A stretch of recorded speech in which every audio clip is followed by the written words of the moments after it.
This is the Citizen of Heaven podcast. I am Hal Hammons, and I am a citizen of heaven, and I am your embedded correspondent in Satan's world.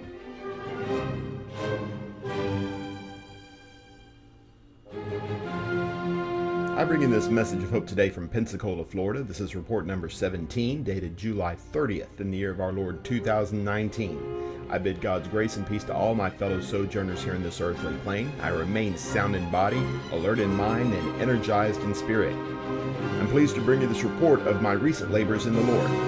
Here's a synopsis.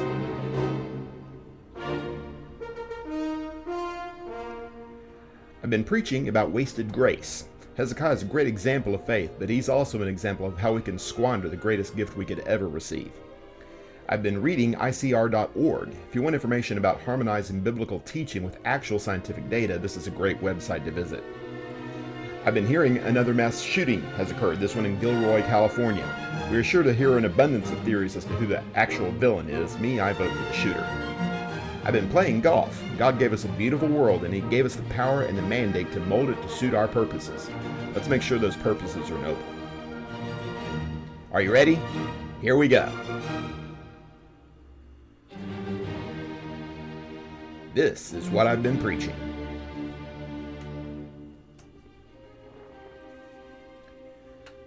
What a great man of faith Hezekiah was. What a great example to us in so many ways, so many different levels. Overcoming bad parenting, overcoming a heritage of idolatry and insubordination in the nation of Judah, looking at his neighbors to the north, his brethren, his rebellious brethren in the tribes of Israel that had gone the way of the Assyrians, and saying, I'm going to do something different. I'm going to rebel against the Assyrians. I'm going to rebel against the example of my father Ahaz. I'm going to do what's right. And suffering incredibly in the short term, but staying with it. Maintaining his faith, laying his problems out before the Lord. We read in Isaiah chapter 37 and 38, particularly about how 36 and 37, how devoted Hezekiah was to prayer and how determined he was to do the right thing, even if it cost him tremendously in the short term, even if he was getting advice to the contrary. And it worked out. Of course, God blessed him. God gave him victory. He gave him a victory over 185,000 Assyrian troops without lifting a hand, without lifting a finger. God's angels slew them in the middle of the night. And at this time, Hezekiah is told, get your affairs in order. You're about to die. And he again goes before the Lord and lays his problems out before the Lord, begs for help, begs for extra time, and God gives it to him. A great example of answered prayer there. 15 more years. And what a great example he is immediately looking not just for the time itself, but also a sign from the Lord so that he could go before the Lord, to go to the house of God and offer up his praise. That's the good side. And we wish that the story ended there, but the story does not end there, unfortunately. We find in Isaiah chapter 39 that Hezekiah used his extra time to court the Babylonians. A representative from Merodach-Baladan, the emperor of Babylon, came to visit him in his illness, and he showed him everything. Showed him his entire treasure trove. And if you have any questions about what his motives were, the text in 2 Chronicles 32, verses 24 through 26, basically settled that for us. This is pride on Hezekiah's part, showing I can be a good ally. I can be a valuable asset in this part of the country. Choosing to side with the Babylonians against the Assyrians was a political decision and not one based in faith. And he is condemned for it, condemned strongly for it. Now, the text also says in 2 Chronicles that he was humbled in his pride and he repented of his sin, and I have every confidence that he was forgiven of that. I think that a lot of great men and women of faith in the Bible and in our lives also make mistakes and learn from them and move on and are able to grow because of their mistakes. But that doesn't mean the mistakes didn't happen. And because of Hezekiah's weakness, God says, you want to choose the Babylonians for your future? I'll give you to the Babylonians. That's the way we'll go if that's what you want. And because of that, Israel's or Judah's fate was sealed. For 70 years, they would serve the Babylonians in the time of Hezekiah's great-great-great-grandchildren, or something along those lines at least. It didn't have to be that way. It didn't have to be such a bad decision. And it calls to my mind the notion of wasted grace, the idea that God would give you this tremendous blessing and then you would use it for something frivolous, or you'd completely waste it. We need to do better than that, better than Hezekiah did. Learn from his mistakes instead of making our own mistakes. God gives us grace. It's the greatest gift we could possibly have. The free gift of God, the text says in Romans chapter 6, verse 23. But what are we going to use it for? Earlier in that same chapter, in Romans chapter 6 and verse 1, we're warned about sinning the more that grace may increase. This is not a license to sin. This is not permission to sin. This is an escape when we do sin. It shouldn't be an encouragement for us to just sin because we know we can get away with it, or we think we can get away with it. And I emphasize I think we can get away with it because maybe you won't. There are people who abused their grace so tremendously in Bible times that they lost it. Galatians chapter 5 verse 4 tells us clearly these ones had fallen from grace. You can achieve this tremendous blessing from God and then lose it. If they could do it, we can do it also. So we have to do what the Galatians did not do. Hopefully what the Galatians were encouraged to do after Paul's scathing rebuke. To draw near to Jesus, to trust in him, to receive his grace with faith and hope and obedience. The wealth that we have, the physical blessings that we are so bountifully bestowed on by God, especially in this country, in this time. 1 Timothy chapter 6 and verse number 17 and following reads, "Instruct those who are rich in this present world not to be conceited, or to fix their hope on the uncertainty of riches, but on God, who richly supplies us with all things to enjoy. Instruct them to do good, to be rich in good works, to be generous and ready to share, storing up for themselves the treasure of a good foundation for the future, so they may take hold of what was life indeed." This is the admonition that Paul gives Timothy with regard to his contemporaries in Ephesus, and it applies to us as well, as rich as we are. Not to grow complacent with that. Realize that this is the blessing from God, and that we return thanks to him, and we use his blessings in a way that honors him rather than one that simply glorifies ourselves. Remember what Jesus tells us in Luke chapter 6 and verse 10 through 12, the one who is faithful in a little thing is faithful also in much. So we need to show ourselves to be useful in God's service with regard to these physical blessings. So he will entrust the true riches to us. And maybe most fundamentally of all, be good stewards of our time. We're supposed to be redeeming the time because the days are evil, the text says in Ephesians chapter 5, verses 15 and 16. I love the idea of buying back the opportunity, as some versions have in this context. Realizing what a tremendous glory it is that we should be given the breath that we just took, and the one after that if God sees fit to give us another one, and one after that. However much time we have is a gift from God. Are we going to use our time for our own purposes, as Hezekiah did? He may have thought that it was God's purposes, but it was his own. We may be deceiving ourselves and thinking that we're serving God's purposes, but really we're doing what we want to do. Hopefully we can learn from Hezekiah's example and be better stewards of our time and truly trust in God that he is taking care of us in the future just as he is taking care of us in the past. God sent his son to die on the cross for us to be forgiven of our sins. It would be tragic if we were to realize that and embrace that and then squander that. Like the whole thing happened for nothing. Let's not let that happen to us. Anyway, that's what I've been preaching.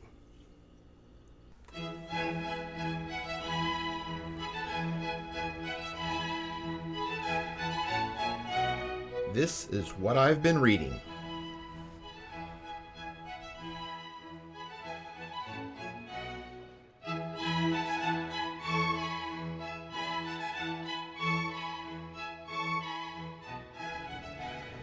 There's a piece of stone in a museum in Katsuyama, Japan. A stone that has a tremendous piece of fossil history for us. 259 different fish that are fossilized in this stone, all facing the same direction. That is an unbelievable kind of thing. If you don't understand much about fossil formation, maybe this point is lost on you. So let me give you the layman's version of geology here, just very, very briefly. A fossil traditionally has been understood to form, and traditionally over the last couple of hundred years or so, this is the way that it was usually understood to happen. That a plant or an animal, some such thing, would die and lay out, and gradually the silt and mud and debris would wash over this thing and lay layer after layer over this thing, and eventually it would be coated and it would be compressed under a great deal of weight, and gradually the carbon and softer elements of the soon to be fossil would be leached out and replaced by harder elements, and eventually what you would have is either just an imprint in the case of something small like a leaf, or you would have a what used to be a skeleton, but is now a rock in the form of a skeleton. The softer elements have leached out of the sandstone or the limestone or whatever it happens to be, and what was left behind, the carbon in the bones, the hard part that was able to endure, is replaced by rock, and so you're able to see this skeleton of this ancient animal, and see how it lived and how it died, as it were. Now, if this happens over centuries of time, certainly over years of time, and usually the belief is centuries of time, how could it possibly be that a fern leaf could stay still long enough to allow this to happen, where it's a perfect imprint? Or in this particular case, how could 259 fish not have an opportunity to turn around? You've seen schools of fish swimming, right? They all kind of point in the same direction, and they turn, and they turn, and they turn. And if some predator comes, some danger occurs, they turn very, very quickly. It doesn't take long for a school of fish to change directions. How could it be that an entire school of fish is buried and fossilized without losing its integrity as a school? The clear implication is that this fossilization happened very, very quickly, that the fish died almost instantaneously. They were buried very quickly, and before anything had a chance to disturb the scene, they were rendered into fossils, or at least preparations were made for them to be rendered into fossils. This is an example of catastrophism as opposed to uniformitarianism. Catastrophism has always been the bailiwick of creation scientists. We have always believed that things happen to the world very, very quickly, that some disaster happened and changed the world fundamentally. You can read about it in Genesis chapter 6, 7, 8, and 9. And everything in the world was affected by it. Almost immediately, within a matter of weeks, the entire face of the world was changed. And in an effort to deny the Bible, scientists traditionally have departed from that and said, no, there's no such thing as catastrophism, that everything just happened at a slow and gradual pace, and there's no ripples in the pond whatsoever. Now, scientists have backed away from that considerably over the last few decades or so, as more and more evidence has accumulated supporting catastrophism. And they've bought in, at least many of them have bought into the idea, yes, indeed, death happened on a massive, massive scale, very, very suddenly, at least in some situations it did. But generally, they prefer the catastrophe of a great meteor strike or an asteroid strike, the one that supposedly killed all the dinosaurs, that sort of thing, that all life, or almost all life, ended however many millions of years ago when this great asteroid strike happened. And there's some evidence to back that up.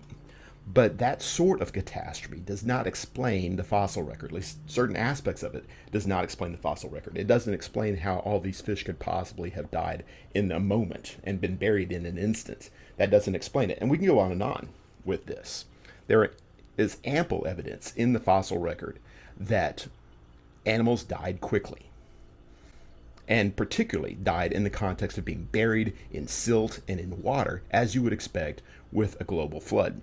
In Argentina, there's a plain covering 23,000 square miles where it's just one of these animal graveyards that you hear about all the time, where thousands and thousands of examples of hundreds of different species all died in the same place at the same time, like some kind of call went out to the animal kingdom. Hey, everybody, we're going to be dying on Thursday. Everybody go to Argentina. We'll meet up there and get the job done. Clearly, that doesn't happen, and yet death happens in this way in the fossil record. We see it time and time again. And other examples, too, emphasize the flaws in this dating method that we're told over and over again. Things happen very, very slowly over millions and billions of years. And yet we find one dinosaur example after another where soft tissue still exists, where we see blood molecules that had no business being still in the species. Scientists are trying to back away from that. We know that that's not an example of creationism, and yet they don't deny that it exists, and they don't have an alternative theory other than something went wrong. That's something leached in, some mistake happened or whatever. Maybe they messed it up at the lab.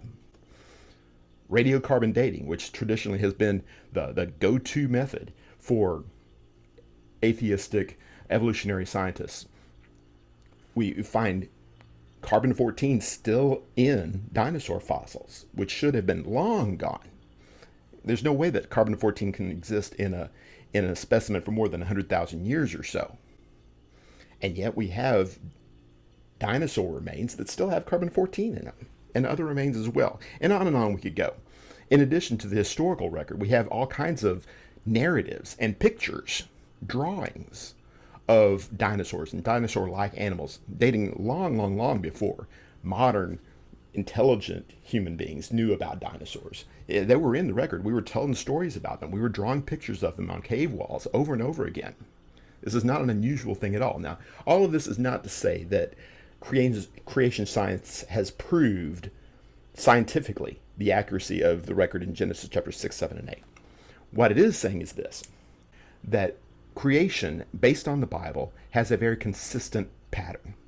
That the Bible tells us the world was created in 6 days, Genesis chapter 1 and 2.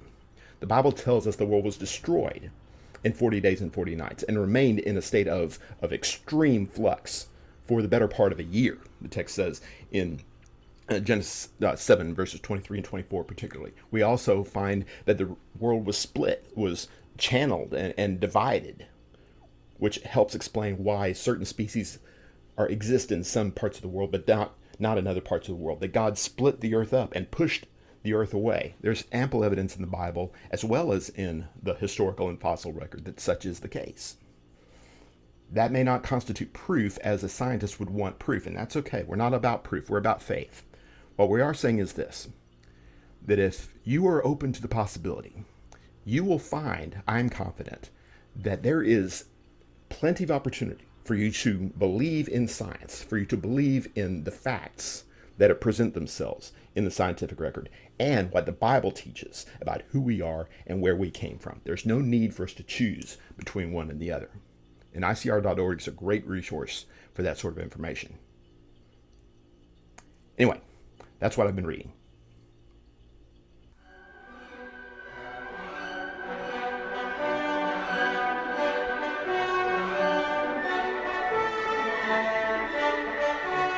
This is what I've been hearing.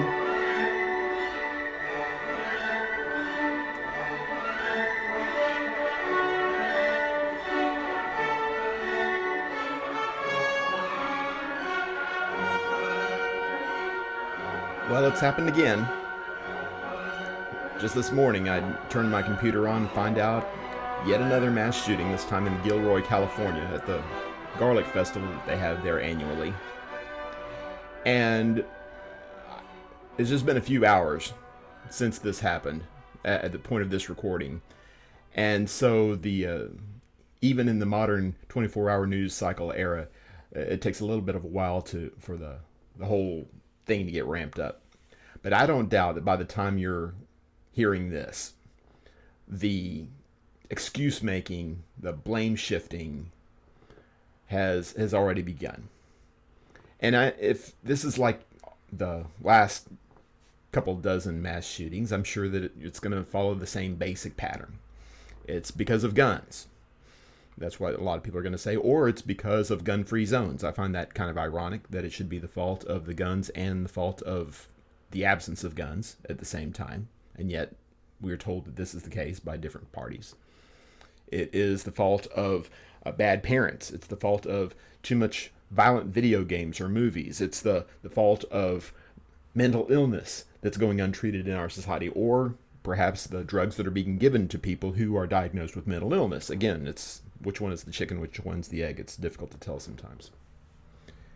And on we can go. And I'm not suggesting that such issues, such people, such policies, or what have you, that they don't have a role, or that we shouldn't be addressing such things at all. I'm not going to get into that at this point. This is an apolitical space. I'm not trying to influence you one way or the other with regard to public policy or governmental changes or involvement or anything. That's not the point here. What we are saying is this. When it comes down to it, Sin is an individual matter.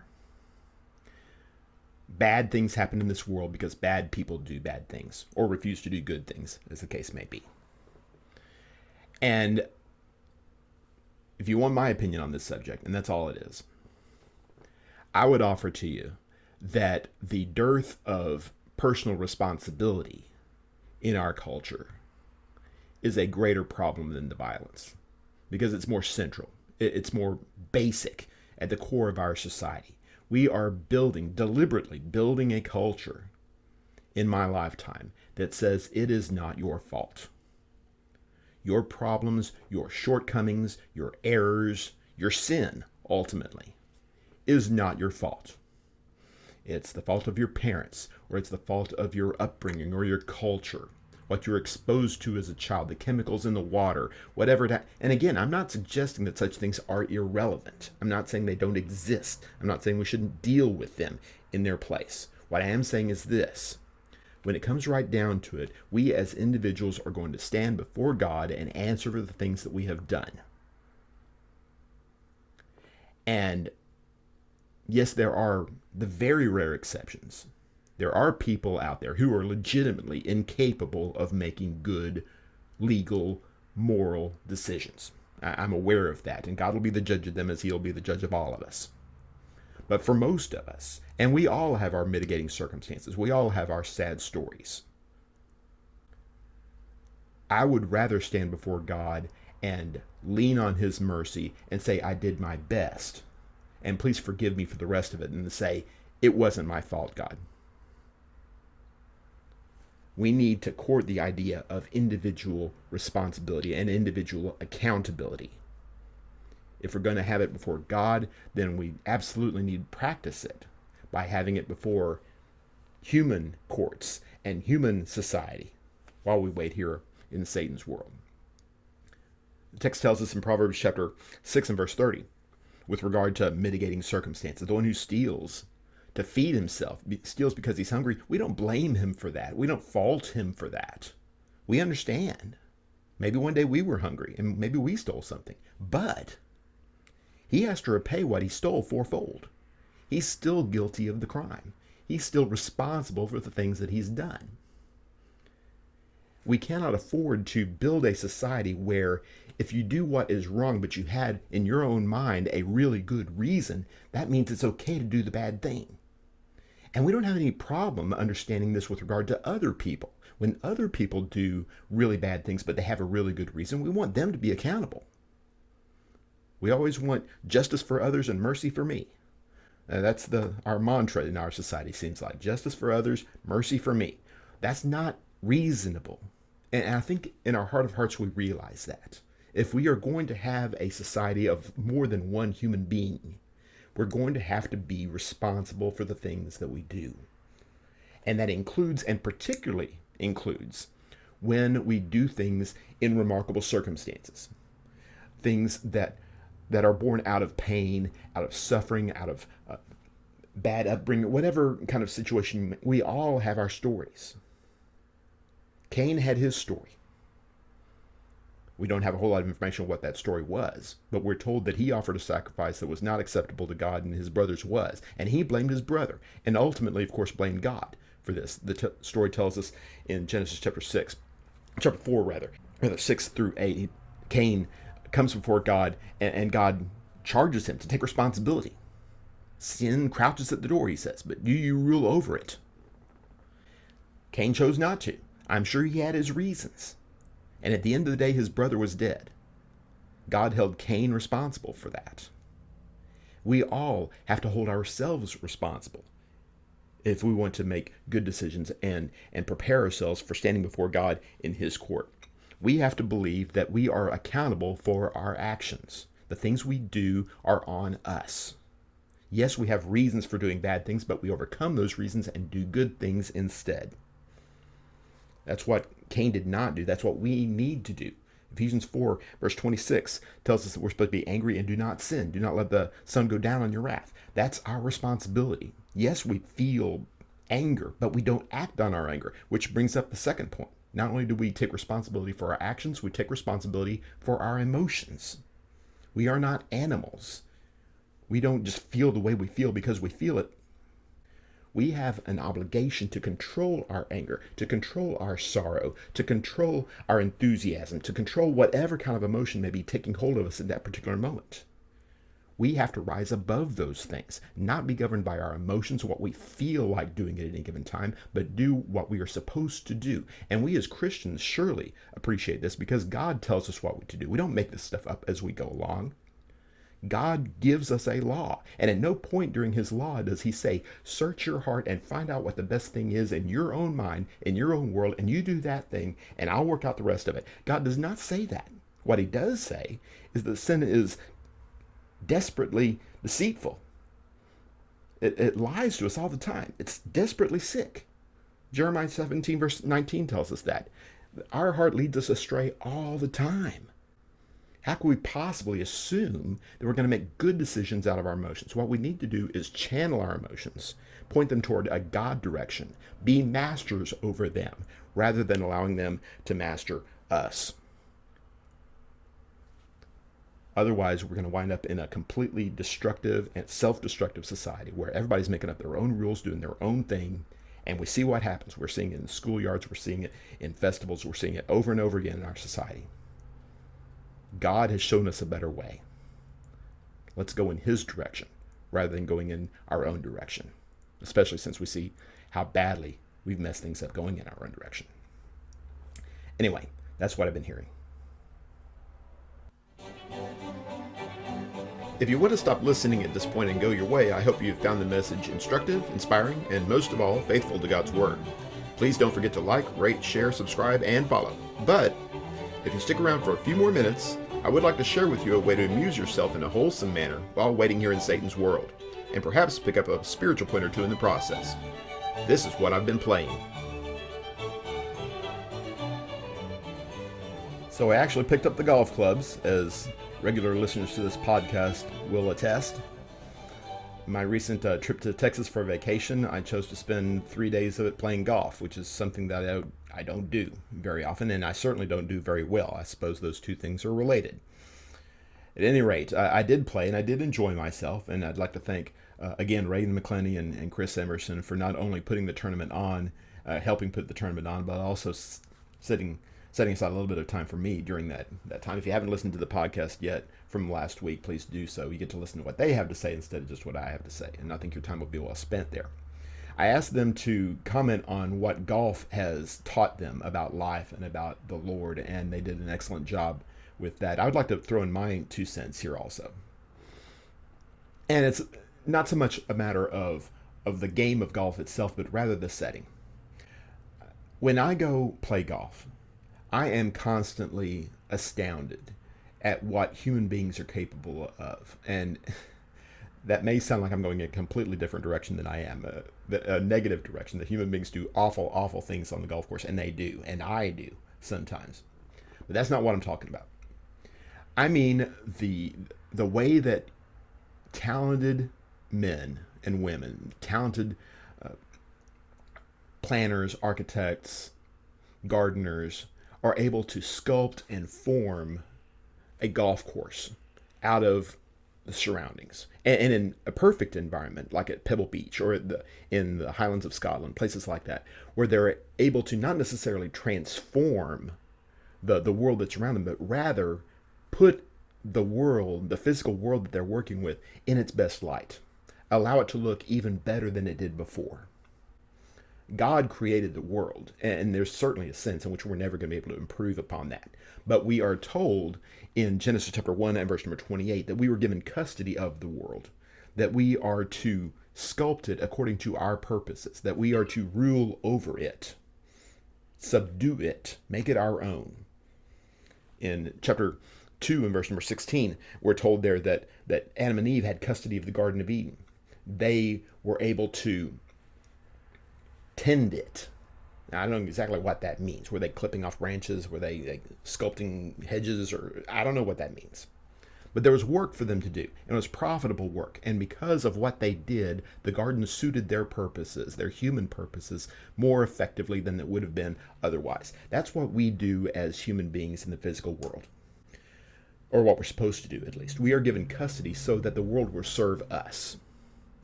Now, you can be irresponsible with that. We're not talking about abusing the world that's around us. That doesn't serve our interest or God's interest. But there is certainly a sense in which we can take custody of the world and transform it, change it, tweak it, so as to bring out the best that the world has to offer us. When I go to the golf course, especially a really nice golf course, like the one we were at the other week, my tendency is not to say the architects did a great job, or the landscapers did a great job, or the gardeners did a great job, the greenskeepers did a great job. I eventually get around to saying that. What I say is, our God is an awesome God. The fact that our God could create something this wonderful,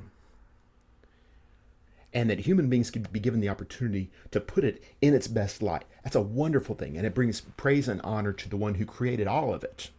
And a certain amount of praise, certainly, to the human beings that are involved in it. But ultimately, in my mind at least, the glory goes to God. And that's what we need to be doing in the world today. We need to be finding ways to use the world that God gave us in a way that honors and glorifies Him. There's a great word that's used in the Psalms a lot, the word magnify. Psalm 35 is one example, 35 and verse number 26 and following. Let those be ashamed and humiliated altogether who rejoice at my distress. Let those be clothed with shame and dishonor who magnify themselves over me. Let them shout for joy and rejoice who favor my vindication. And let them say continually, the Lord be magnified, who delights in the prosperity of his servant. And my tongue shall declare your righteousness and your praise all day long. David here is proclaiming the excellencies of the God who made him, the God who blessed him. And he's taking the opportunities of his life to do so.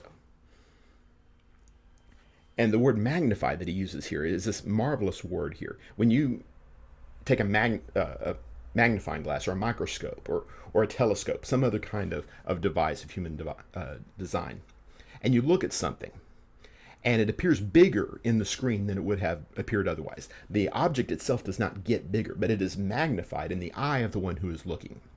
It doesn't increase in size, it appears bigger. That's what magnifying God is all about. We're not magnifying God in the sense that we are making him greater than he already was, as if that could be possible. That's not it at all. What we are doing is we are making him appear to be bigger in the eyes of other people. Let me tell you how wonderful my God is. You think he's wonderful, but you don't know. A conversation with me, a few moments with me, let me tell you what God has been doing in my life, what he's been doing in the world around us, the lives of people that I know, and then you will properly have a little bit better understanding, perhaps, of how great our God is. That's magnifying God. Others are interested in magnifying themselves, drawing attention to themselves, making themselves more important. And the temptation oftentimes is that we look down our noses at such ones, and in so doing, essentially magnify ourselves. We want to get out of our trouble so that we can be magnified ourselves, so that we can be the winners, that we can be victorious in these circumstances. And yes, sir, to a certain degree, that is true and that is valuable and it's good. The Psalms are full of comments to that effect. But the real emphasis, the real magnification that's going on here is the magnification of the God who made us, the God who delivered us. Let them shout for joy and rejoice who favor my vindication, and let them say continually, the Lord be magnified, who delights in the prosperity of his servant. That's what we try to do, what we should be doing. Very much what Jesus told us in Matthew chapter 5, verse 16. Let people see our good works and do what? Glorify our God. Glorify our Father who is in heaven. That's what this is all about. This is not about telling people what wonderful landscapers we are in a wicked world. This is not talking about how great we can do at making a silk purse out of a sow's ear. We're not minimizing our own efforts, and we're certainly not minimizing the sin that's out there in the world. Sometimes it doesn't look like God's given us a whole lot to work with, but he has given us something. And when we work his purposes in a sinful world, and we make a difference in the world that surrounds us, we are salt in the earth, we are light in the world. The world looks different because of what we've done. We make an impact, we make a difference. And hopefully people will be able to look at us, what we have done, what we have accomplished, and say, he wasn't perfect. There are things that I might have done differently, but you know what? The world is so much better because of the impact that he has had. And he was glorifying God when he did that, or she was glorifying God when she did that. Glory goes to the one who those Christians were constantly praising. We're going out making a difference in the world, not so that it will be a better place. Hopefully it will be a little bit better at least. But we have no concept of fundamentally changing the world that we're in. This is a sinful world. It always has been a sinful world. What we can do, what we must do as God's children, is sculpt the world that's around us as much as we possibly can in a way that will show that being children of God makes a difference in our lives and in our surroundings, and hopefully give people an opportunity to come to the light so that they will be in position to make a little bit of difference in their part of the world, just like we're trying to make a little bit of a difference in our part of the world. Anyway, that's what I've been playing. Thank you for listening to the Citizen of Heaven podcast. If you profited from your time here, I have a few requests of you. Please pray for me and for this work. We need more citizens of heaven, and our prayer is that we be part of achieving this objective. Please subscribe to this podcast and give a good rating on iTunes and other sites that allow you to do such things, and spread the word to your friends. Please follow my work through my website, www.halhammons.com. There you'll find links to articles, videos, and books of mine. Seek me out on social media. You can find me on Instagram, YouTube, and especially Facebook. Look for me and for my pages, The Final Word, The Preacher, 20 Pages a Week, and Citizen of Heaven. Until next time, be strong and courageous, fight the good fight of faith, and do all things in the name of the Lord Jesus. This is Hal Hammons, the Citizen of Heaven, signing off.